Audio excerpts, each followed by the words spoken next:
O programa a seguir tem classificação indicativa livre. Segundo o relatório da Rio 92, sustentabilidade é satisfazer as necessidades do presente sem comprometer a capacidade das gerações futuras de satisfazer as suas necessidades. Mas na prática, como isto funciona? É o que você vai saber no Ciência de hoje.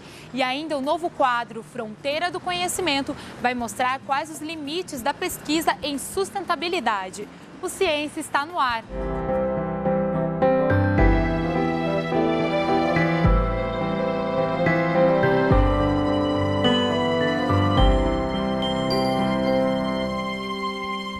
Consumimos mais do que o planeta pode nos dar. Sabemos que boa parte dos recursos naturais não se renovam. Estamos em um círculo vicioso e precisamos mudar nossa forma de consumir para conseguir manter nosso planeta saudável. Uma definição simples de sustentabilidade poderia ser a garantia, de continuidade de um determinado processo. Então, qualquer processo que se reproduz sempre da mesma forma, com os mesmos recursos, é sustentável. Hoje em dia a gente tem essa percepção a partir do uso dos recursos ambientais, aquilo que a gente necessita tirar da natureza e jogar de volta para a natureza em forma de resíduo, em forma de algum recipiente, para proceder esse processo. Quanto mais você tira e joga de volta para a natureza, menos sustentável você está procedendo. Existe uma confusão acerca do conceito de desenvolvimento sustentável, que foi cunhado na ECO 92 a partir do relatório Brundtland, sobre a necessidade de garantia das futuras gerações do padrão de vida das atuais gerações. Então, esse costuma se usar como também um certo sinônimo de sustentabilidade, mas, na verdade, é desenvolvimento sustentável do que está se falando. Existem duas coisas diferentes, Uma é a sustentabilidade e outra é o desenvolvimento sustentável. A sustentabilidade é aquele ponto onde a gente quer chegar, é o fim do caminho. E o desenvolvimento sustentável é esse caminho que a gente vai percorrer até chegar na sustentabilidade.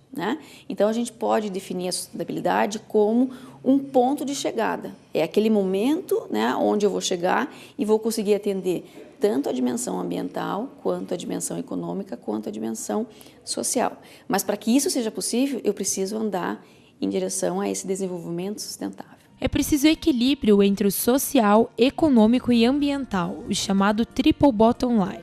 Então, a sustentabilidade, ela tem um ramo de estudo só dela, Tem muita gente trabalhando com isso e quanto mais gente, melhor.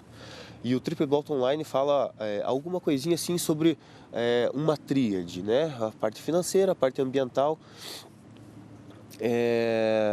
e a parte social, A parte social.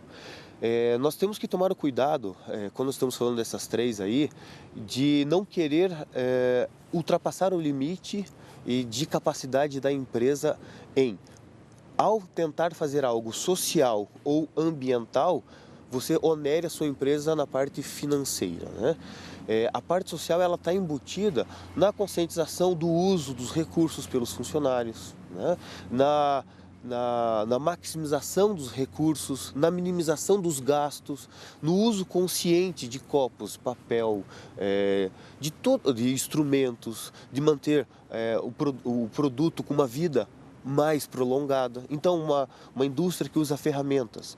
Se o funcionário tiver a consciência de usar, limpar a ferramenta, manter ela por mais tempo, você vai estar aí já sendo mais sustentável. E entra na parte social de conscientização. A parte ambiental do Triple Bottom Line fala de a gente tentar utilizar cada vez menos os recursos naturais. Isto é, aqueles recursos que já foram utilizados, você tentar economizar nisso, Não gastar tanta água, não utilizar tanta madeira. E aí entra na questão de manutenção desse produto, E aí existe toda uma linha de estudo de manutenção e confiabilidade desses produtos aí. Além deste equilíbrio, a sustentabilidade ainda conta com a política dos 3 R's: reduzir, reciclar e reutilizar, que foi adotada durante a Conferência do Meio Ambiente Rio 92. De certa forma, sim.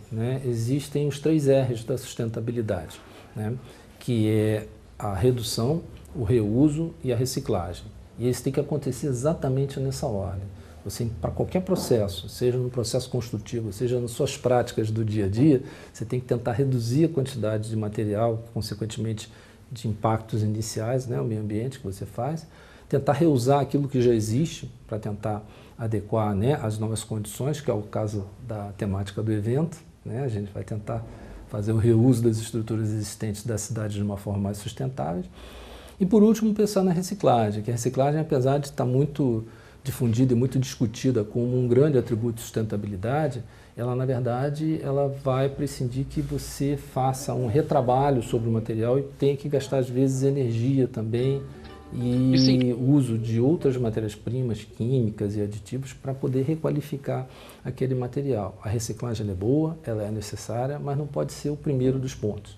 Ela tem que ser o terceiro dos pontos, né? Com o consumismo e individualismo exagerado, a quantidade de resíduos que temos produzido tem crescido consideravelmente nos últimos anos, mas existem ações que podem minimizar estes impactos.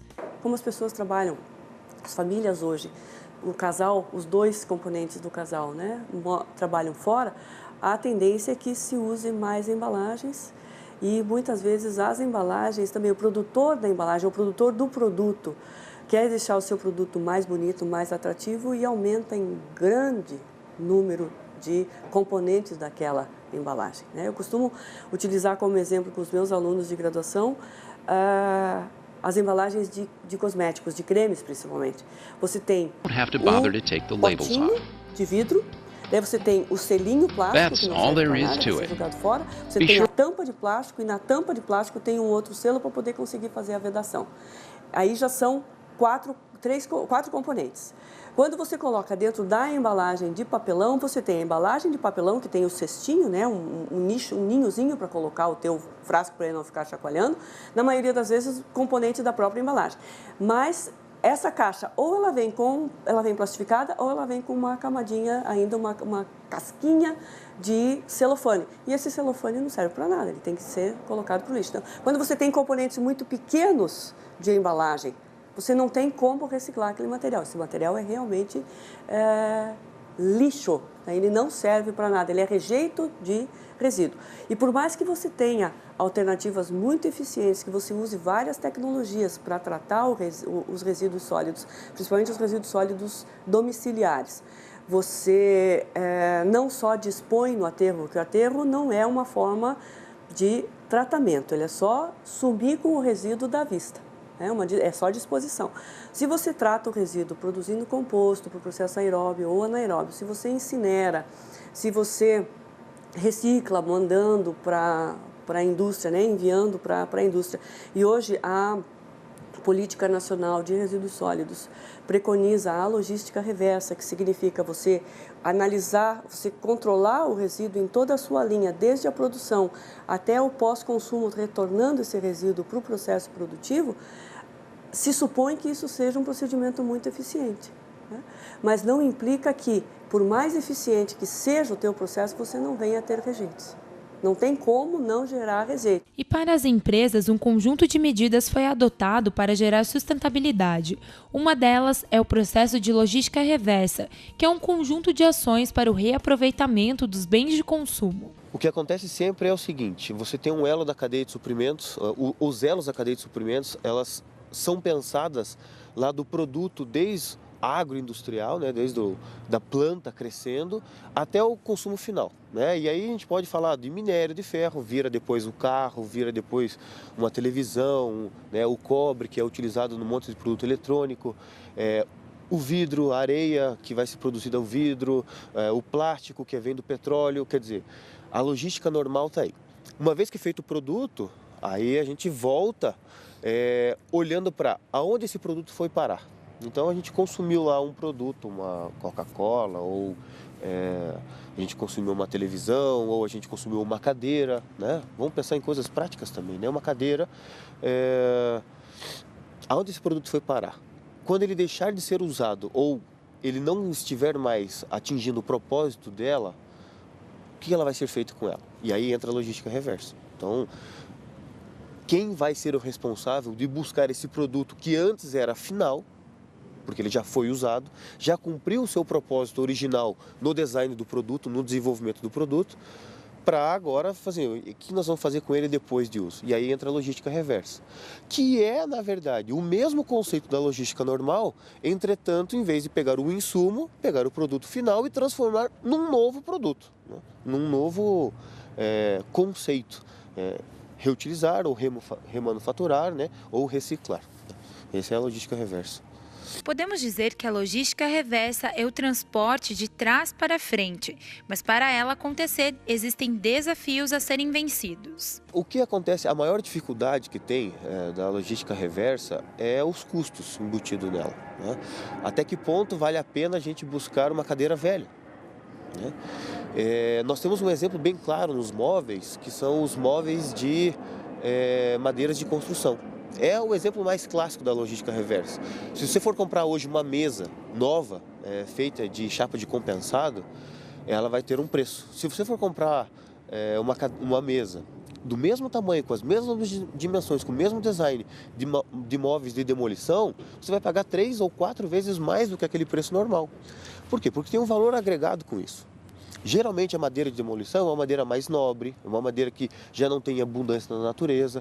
Então, aí você está reciclando ou remanufaturando algo que tem um valor agregado. E aí o custo de transporte vai compensar esse valor agregado. No momento que você tem um produto que, ao ser reutilizado, remanufaturado, o custo de transporte fica mais alto do que o preço que ele vai ser vendido, ou o preço que ele vale no mercado, você começa a ter empecilhos financeiros para fazer isso. E aí a logística reversa fica muito difícil de ser realizada. E depois do intervalo você vai conferir projetos que foram construídos com materiais sustentáveis e ainda um novo quadro do Ciência ou Fronteira do Conhecimento.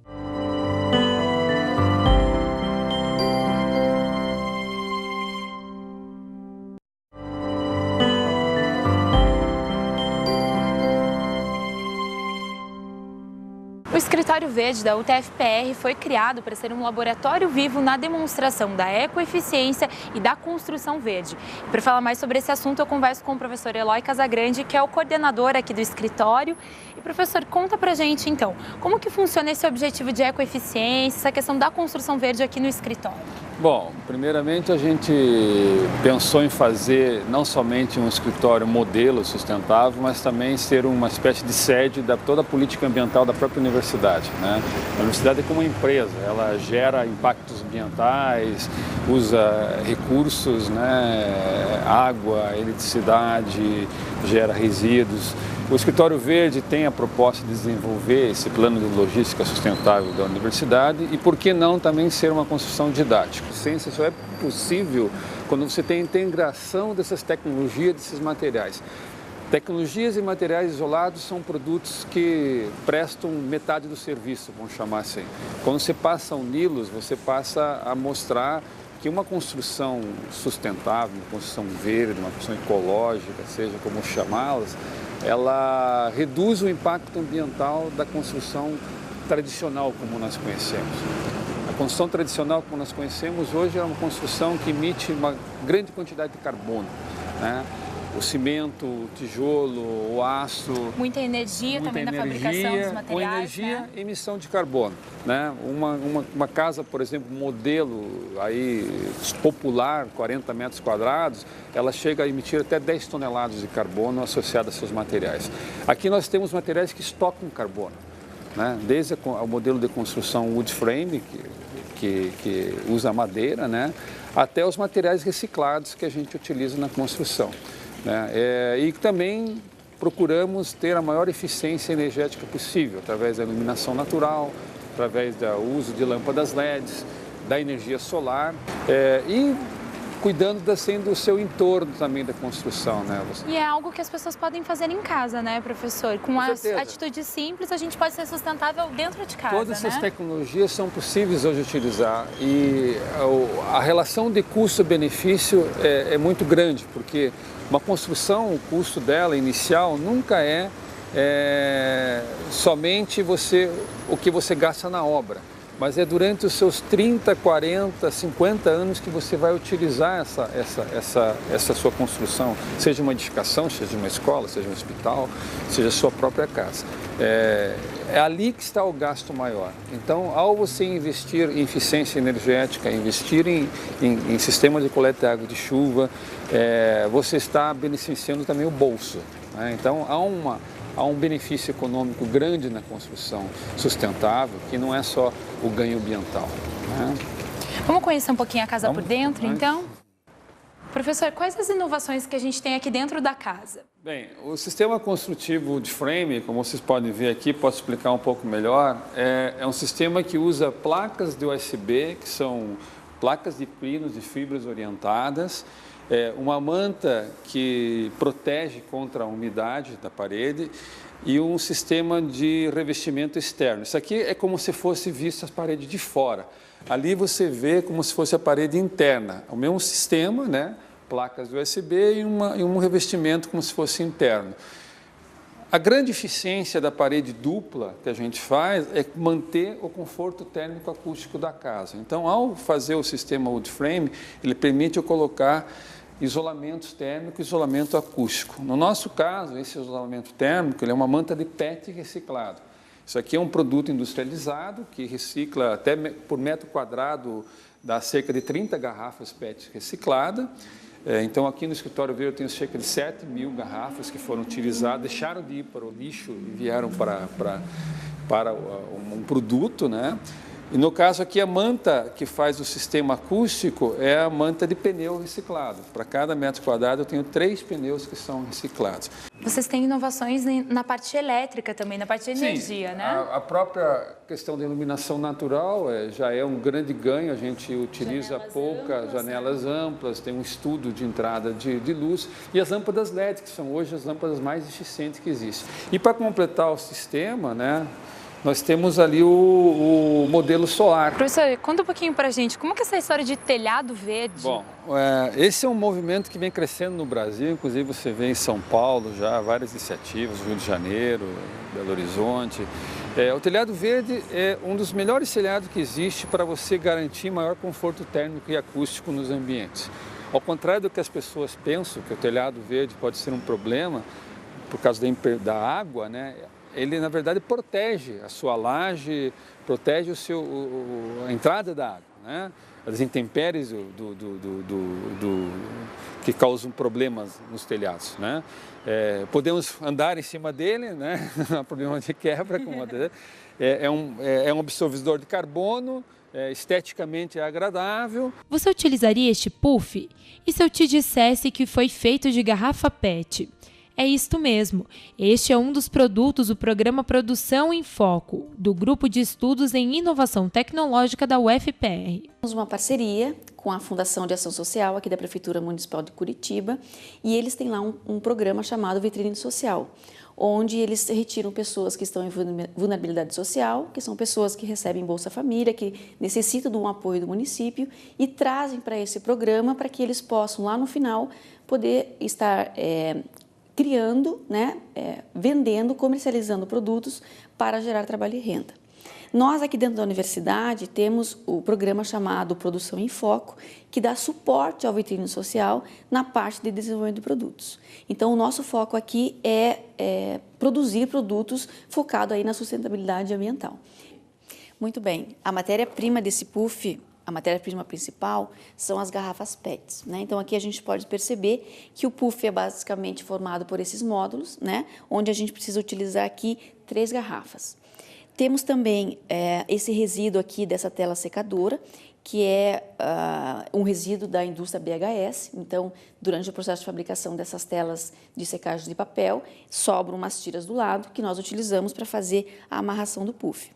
Temos aqui essa chapa de madeira, que também veio de material já utilizado, o papelão, né, que é facilmente encontrado, essa espuma, que é o resíduo da indústria de colchões, né, então é necessário, durante a fabricação do colchão, fazer uma homogeneização das dimensões, e para isso é necessário tirar uma capa dessa espuma, e essa capa é o que a gente utiliza aqui no puff, né? De material novo aqui a gente tem o fio de nylon e a cola. tá? São os únicos materiais que a gente utiliza. Então, a gente pode perceber que com aqueles lixos, né, que a gente tem lá dentro de casa, a gente pode aí já estar pensando em um produto que tem uma vida útil, né, que pode ter uma vida útil bastante longa e pode ser até um objeto decorativo lá dentro das nossas casas.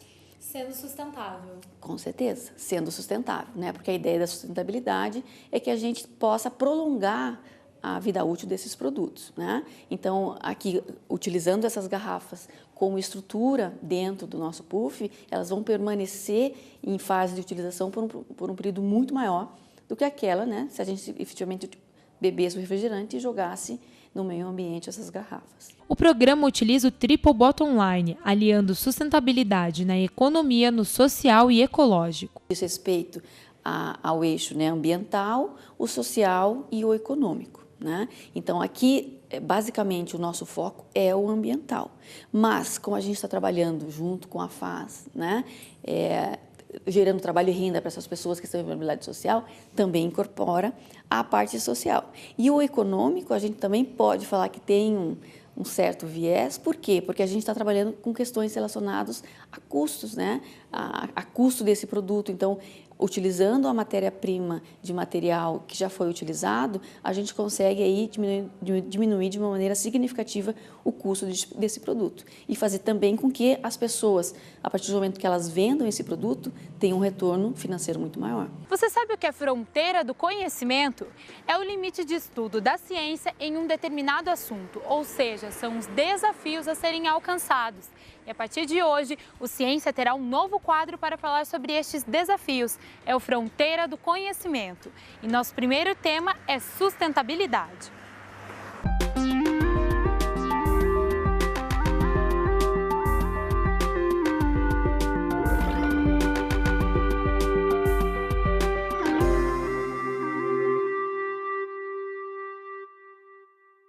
Eu entendo que uma fronteira central hoje em dia é essa migração, essa desmaterialização, como alcançar ela, né?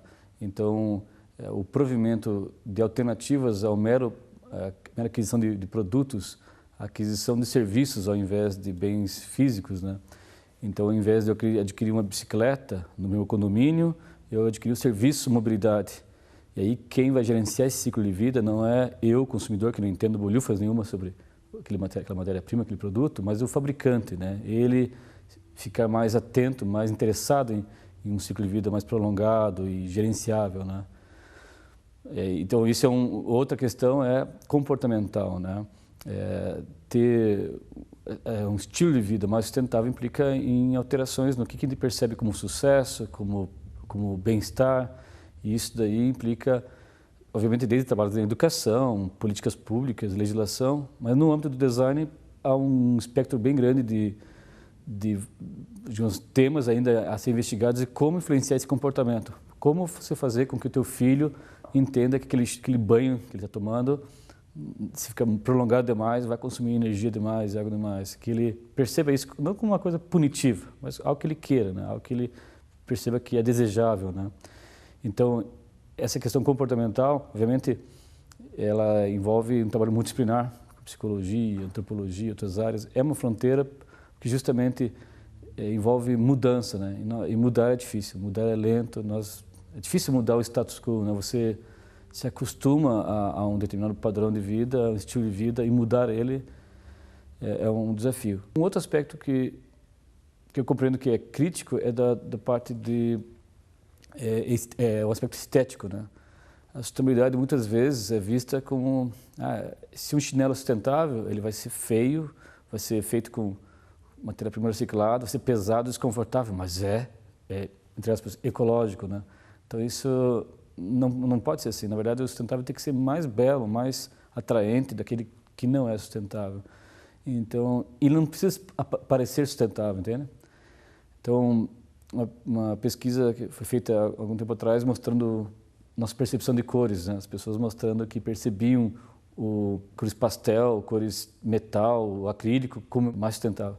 E o menos sustentável é violeta, preto, né? Então, nós temos paradigmas estéticos, né? Formas orgânicas são vistas como mais sustentáveis, formas retangulares, retilíneas como menos sustentáveis. Então, esse paradigma estético também tem que ser mudado, entende? E a gente tem que o sustentável pode ser belo, confortável e não precisa parecer sustentável, né? Não precisa ter esse look, entre aspas, ecológico, né? Ele pode ser algo extremamente contemporâneo e, se possível, no futuro, que a gente nem tem que discutir se aquilo é ou não é, ele tem que ser e pronto, né? Há desafios, obviamente, no que tange a estratégias de negócio, né? Uma empresa que se propõe a integrar a sustentabilidade no seu plano de negócio, ela implica em ter uma compreensão que isso é longo prazo, que não é algo de curto prazo, que envolve mudança dos recursos humanos internos da empresa, da cadeia produtiva, do cliente. Então, uma ação, por exemplo, que toda empresa deveria ter é uma ação continuada de educação do consumidor, né? Para ele valorizar aquilo que a empresa faz. Então, por exemplo, se eu tenho uma ação de caráter que ajuda a coesão social, a equidade social no entorno da minha empresa, isso tem que ser valorizado pelo cliente. Do outro lado, eu vou estar perdendo dinheiro, competitividade e lucro em relação aos concorrentes que não fazem isso. Então, como fazer com que o consumidor valorize isso? Isso é um trabalho de educação continuada da empresa. Então, como fazer com que haja uma aceleração da curva de aprendizado do consumidor? Eu diria que isso é uma fronteira de conhecimento. Como fazer com que um carro, um veículo, você, ao longo da sua vida, vai ter 4, 5, 6, mas muitas coisas, como fazer com que você acelere o seu aprendizado com respeito a outras práticas ambientais e sociais. A sustentabilidade como conceito é uma utopia, ela nunca vai ser alcançada.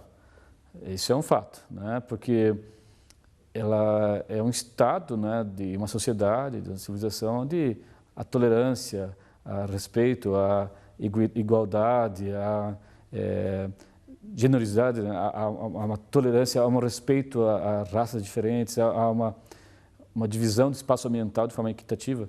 Isso, se nem a religião conseguiu até hoje, com todos esses milhares de anos aí de ensinamentos, não é agora. Mas não é por ser utopia que vão nos prostrar, não é alcançável. Na verdade, como é mais uma visão, e caminhar na direção dessa visão leva não só a sociedade, mas nós, indivíduos, para um patamar melhor, uma evolução melhor. Então, por exemplo, se uma pessoa busca a sustentabilidade até no plano pessoal, ela tende a ter, isso são vários estudos que mostram, tende a ter um tempo maior para a família, para os amigos, uma qualidade de vida melhor. Se ela vai fazer, provavelmente vai andar um pouquinho mais, vai cozinhar mais em casa, em vez de comprar tudo congelado, ela vai ter uma outra postura relativa à vida que tem um benefício pessoal direto.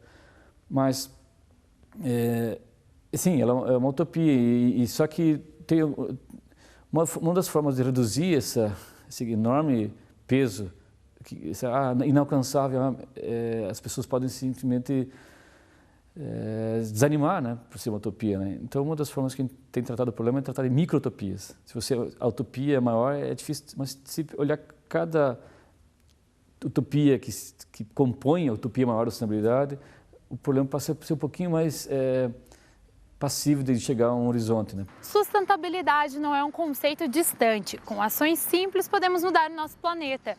Você pode conferir este e outros programas em nosso site ou canal do YouTube. Até o próximo Ciência!